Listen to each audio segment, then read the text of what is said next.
누구보다 귀하게 키운 내 자식들이 다들 독립하고 삶이 바빠 이제는 연락도 잘하지 않습니다. 세월이 흐를수록 시간은 더 빨라지고 부모가 늙으면 양로원에 가는 것이 이제는 당연해졌습니다. 오늘은 슬프지만 현실에서 일어나는 일들. 어느 작은 양로원에서 돌아가신 할머니의 시를 통해 노후의 삶과 소망에 대해 생각해보는 시간을 준비했습니다. 어느 양로원 할머니의 시. 간호사님들 무엇을 보시나요? 댁들이 저를 볼 때 무슨 생각을 하시나요?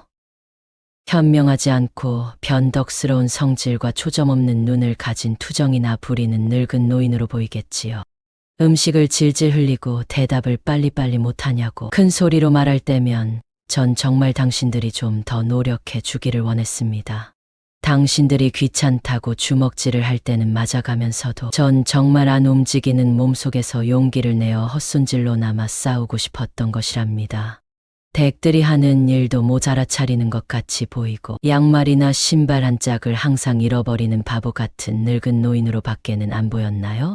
저항하든 말든 목욕을 시킬 때도 설거지 통걸음만도 못하고 대돌만도 못한 내 몸뚱이에 눈물도 쏟아냈지만 흐르는 물에 감추어져 당신들 눈에는 보이지 않았겠지요. 음식을 나누어 먹는 것이 아닌 그냥 먹여주는 댁들의 눈에는 가축보다 못난 노인으로 비추어졌던가요? 댁들은 저를 그런 식으로 생각하시나요? 댁들은 저를 그런 식으로 보시나요? 제 팔에 든 수많은 멍자국들이 당신들 눈에는 도화지 위에 아무렇게나 그려놓은 망가진 보라색 도라지 꽃으로 보이던가요? 간호사님들 그렇다면 이제 눈을 뜨고 그런 식으로 절 보지 말아주세요. 이 자리에 꼼짝하지 않고 앉아서 나의 의지는 상실되어 댁들이 지시한 대로 행동하고 나의 의지가 아닌 댁들의 의지대로 먹고 온몸에 멍이 들어도 아픔을 삭해야 되었던 제가 누구인지 말하겠습니다. 제가 10살 어린아이였을 땐 사랑하는 아버지도 있었고 사랑하는 어머니도 있었고 형제들도 자매들도 있었답니다. 16살이 되었을지 발에 날개를 달고 이제 곧 사랑할 사람을 만나러 다녔답니다. 20살 땐 평생의 사랑을 평생 지키기로 약속한 결혼 서약을 기억하며 가슴이 고동쳤답니다.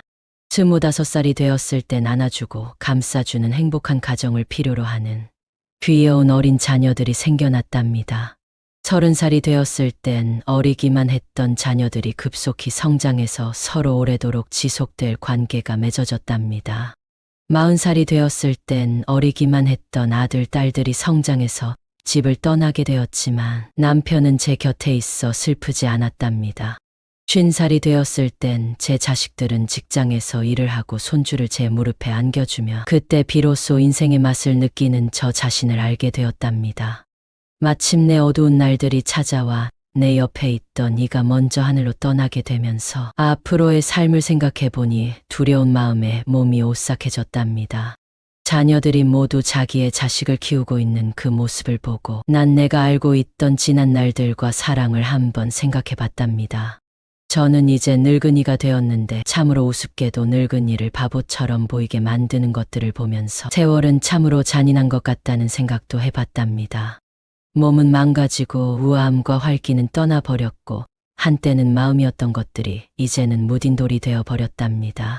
시체와도 같은 이 늙은이 속에는 아직도 어린애 같은 마음은 살아있어 가끔씩 다 망가진 이 가슴이 부풀어 오르는 때가 있답니다. 좋아하는 사람이 생겨 젊은 시절처럼 사랑도 하고 싶다는 꿈도 꾸어본답니다. 즐거웠던 일들을 기억해보고 고통스러웠던 일들을 기억해보면서 난 지금 다시 한번 삶을 사랑하며 이렇게 살아가고 있답니다. 너무 짧고 빨리 지나간 지난 날들을 생각하면서 영원한 것은 아무것도 없다는 엄연한 현실을 받아들이기로 했답니다. 이제 사람들이여 눈을 떠보십시오. 투정이나 부리는 늙은이로 보지 말고 좀 더 자세히 나를 봐주세요. 당신의 아버지는 아니나 아버지일 수도 있고 당신의 어머니는 아니나 어머니일 수도 있습니다. 그냥 가축에게 모이를 주듯 하지 마세요. 그냥 먹고 싶습니다. 멍들게 하지 마세요. 가슴 속에 멍을 안고 떠나지 말게 해줘요. 사는 동안 간절한 내 소망입니다. 이 시를 듣고 어떤 생각이 드셨나요? 만약 양로원에 보내지는 것이 피할 수 없는 시대의 흐름이라면 막연하게 걱정만 하고 있기보다는 내가 직접 행복한 노후를 준비하는 것은 어떨까요? 법륜 스님께서 말씀하신 인생조언 3가지가 있습니다. 첫째, 행복을 구걸하지 않는 것입니다. 남이 어떻게 나오느냐에 따라서 행복과 불행이 결정된다는 것은 내 인생의 칼자루를 남이 들고 있는 것이나 마찬가지입니다. 남이 어떻게 하든 나는 아무 문제 없다는 생각을 가지고 삶의 중심을 잡고 살아보세요. 둘째, 모르면 묻고 틀리면 고치고 잘못했으면 뉘우치는 것입니다. 이것이 어떤 조건에서도 주눅들지 않고 내가 내 인생의 주인공으로 살아가는 방법입니다. 이런 자세로 인생을 언제든 일어날 수 있으며 용기가 생깁니다. 오늘이 마지막 날인 것처럼 살아가는 것입니다. 누구나 죽는다는 것을 알고 있지만 마치 영원히 살 것처럼 오늘 하루를 허투루 보냅니다. 그러니 최선을 다하는 하루하루를 쌓아나가서 죽는 날 여한을 남기지 마시길 바랍니다. 마지막으로 나이 들어 요양원에 가지 않고 독립하여 노후를 건강하게 보내려면 이것 3가지만 기억하시면 좋겠습니다. 건강한 노후를 준비하는 방법은 다음과 같습니다. 첫째, 신체 건강 유지하기. 신체 건강은 노후에 있어 매우 중요합니다. 규칙적인 운동을 통해 근력과 유연성을 유지하고 균형 잡힌 식단을 유지하는 것이 중요합니다. 신체 활동은 건강한 심혈관 기능, 뼈 건강, 면역 시스템 강화 등을 도와줍니다. 또한 금연, 음주량 조절, 건강한 체중 유지 등의 습관을 가지는 것도 중요합니다. 건강한 노후를 위해 가장 좋은 유산소 운동입니다. 유산소 운동은 심혈관 기능을 향상시키고 신체의 대사를 촉진하여 신체 건강을 유지하는 데 도움을 줍니다. 걷기는 매우 쉽게 실천할 수 있는 유산소 운동입니다. 규칙적인 걷기는 심혈관 건강을 향상시키고 근력과 유연성을 유지하는 데 도움이 됩니다. 걷기는 관절에 부담을 주지 않으며 밖에서 산책하거나 실내에서 트레드밀을 이용하여 할 수 있습니다. 걷기를 더욱 효과적으로 하기 위해 일정 거리나 시간을 목표로 설정하고 정해진 스케줄에 맞춰 규칙적으로 걸을 수 있도록 노력해보세요.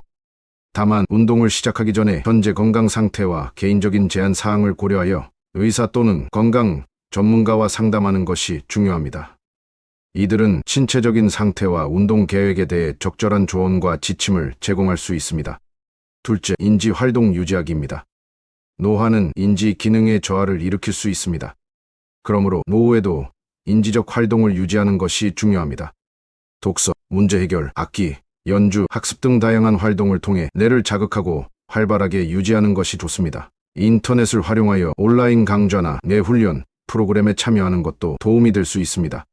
사회성 유지입니다. 사회성 유지는 건강하고 행복한 노후를 위해 중요한 요소입니다.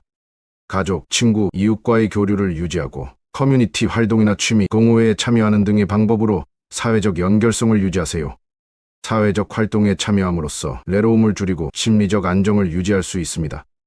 예를 들어 봉사활동은 사회적이며 의미 있는 활동을 함께하는 좋은 방법입니다. 또 지역에서 열리는 행사나 축제에 참여하여 사회적 연결을 형성할 수 있습니다. 지역 공연, 예술 전시회, 마을 축제 등 다양한 행사를 참석하고 이웃들과 대화하며 즐길 수 있습니다. 여러분이 행복한 노후를 보내시기를 진심으로 바랍니다. 감사합니다. 명언인생입니다.